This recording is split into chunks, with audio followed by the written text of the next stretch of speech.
మన తెలుగు బిడ్డ మురళీ నాయక్ ఈ జిల్లా వాసి. మురళీ నాయక్ ప్రాణాలు కోల్పోవడం చాలా బాధేస్తుంది.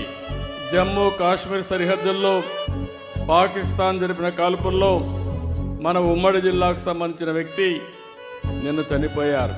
గోరంట్ల మండలం కల్లి తండాకు చెందినటువంటి మురళీ నాయక్ వీర మరణం. దేశం కోసం చనిపోయారు.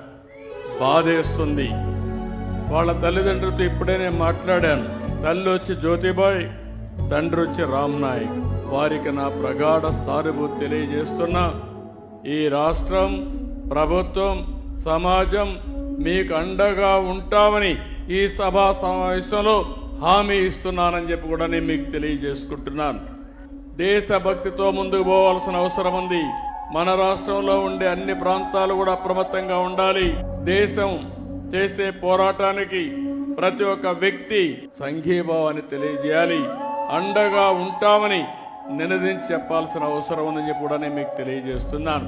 భారత్ మాతాకి, భారత్ మాతాకి, భారత్ మాతాకి. ఎవరైతే చనిపోయారో, వీర మరణం పొందారో వారి కోసం 2 నిమిషాలు మురళీ నాయక్ ఆత్మకు శాంతి కలగాలని కుటుంబ సభ్యులకు ప్రగాఢ సానుభూతి తెలియజేసుకుంటూ 2 నిమిషాలు మౌనం పాటిద్దాం.